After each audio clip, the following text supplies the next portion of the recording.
Hi guys, welcome back to another video. I haven't been making much content on the Jag, but it's all go today. We've got the bumper off already and the wheels off. Here we are. We've got the bumper off and I've parked it all the way around here, which isn't ideal because the wheels are down at the wheel specialist when the new tyre fitted, and the other one, checking the balancing. I don't trust ATS's balancing. But this is the final bit of work I'm doing. The wheel arch liner's on order. I've got all the plastic bits for this, and I think if people are repairing a front end on an F-type, there's probably plastic bits they won't be replacing because you can get away with not having them. But I've got everything. We've got these bits here, that bit. The only lasting piece of damage from the accident is the rad right there, and it isn't leaking. So as far as I can tell, we've done a fair amount of miles. It hasn't started leaking. That's acceptable. Yes, I could replace it, but for now, no issues. In fact, that isn't even the radiator. I think that's like a condenser in front of the radiator. It's not even that expensive, but we'll leave it as it is. Obviously, we've got these. That is a bit of a makeshift thing because I soon found out that these wheel arch liners are not all the same. This one has brake cooling, you see, but my car shouldn't have brake cooling, and you can see because it left mud over everything. So I'm putting that on there as a defense against that. It shouldn't make any difference. We'll get the right one for the other side. And the reason I found that out was because there's another YouTuber currently rebuilding a Jaguar F-type SVR, and I was looking up the various wheel arch liners available, and I thought ours was expensive at 160. The SVR one, £770 each, and it has this vent here, and it also has a vent there, and that's literally the only difference. I mean, completely absurd. So next job is take these headlights off, take the bonnet off, because after not getting it lined up properly, the only last thing it can be is these bonnet hinges. If you look here, you can see where I've had to do that to even, well, that would be where there's no paint, would have been where the old one was. They must be bent. It's the only lasting thing to try to get it to line up. There's 3 bolts down there, so I'm going to take them off, look at them, compare them to each other really, then I'll know. And I don't think they're that expensive for new, so we'll get a couple of them from the dealer when we get the wheel arch liner, and I will spend some time getting this perfect.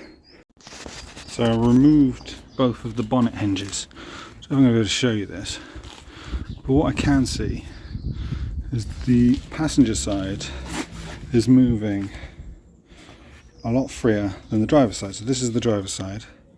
It's very tight towards the end there, and then if we look at the gap in between here and here, it's very close, whereas this is the passenger side one, which is moving very freely, and when we get to the end of its range, we see the gap is wider, and it just feels like it's meant to be moving with that kind of motion.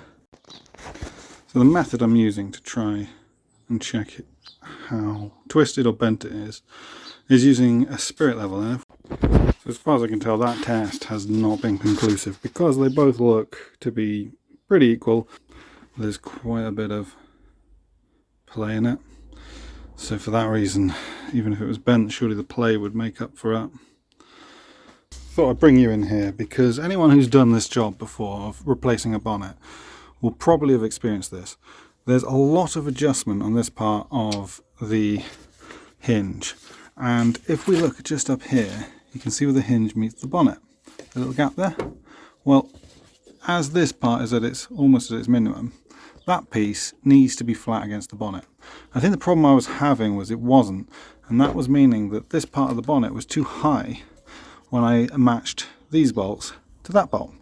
So what I've done is I've tried to make these suit the original paint line, so because it can go so far.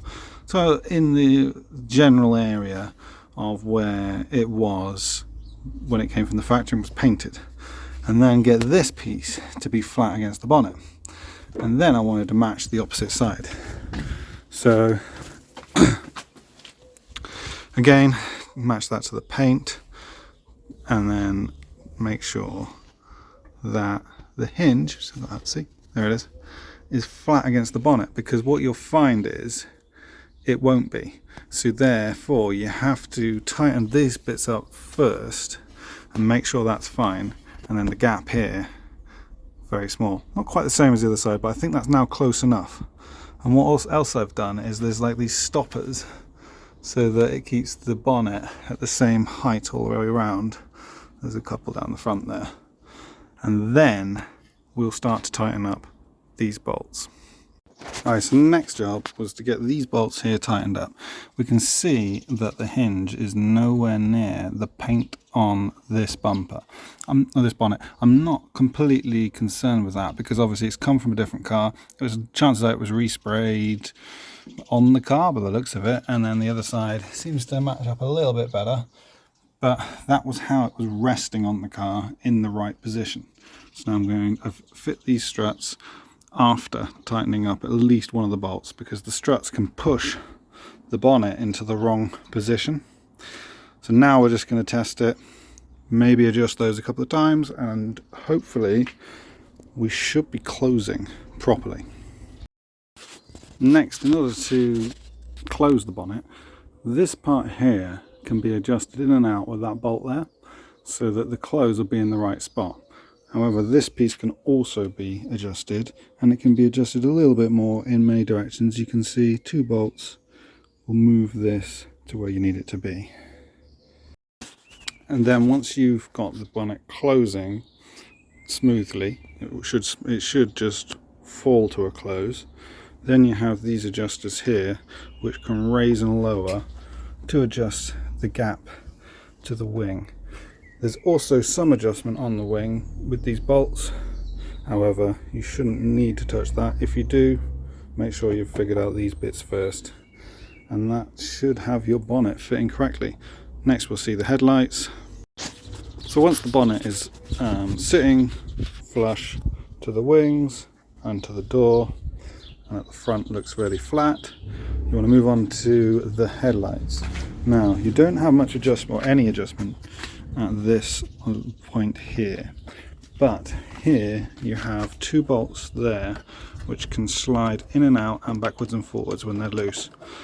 That one there is solid to that bracket, and then this bolt here bolts the headlight to the bracket that holds the airbox. So if you look inside there should be 2 bolts that can adjust that in many ways. So put it in loosely and then close the bonnet very gently and check the line between here and the headlight and adjust as necessary. And with the headlight removed, you can see the 2 bolts. I mean, there's one here and one below it, and that can be adjusted in many ways to raise and lower basically where the headlight is going to sit. Obviously we can't move this point here, but this point here will adjust how high it's sitting, and then this will change the overall direction of it. There we are, we've done the headlights lining up relatively well. The bonnet also lining relatively well. And I'm starting to think we just won't get it absolutely perfect. So that's all for today's video. We've got a bit more to do once we get the bumper back and the wheels back. So be sure to tune in for the next one. Ciao.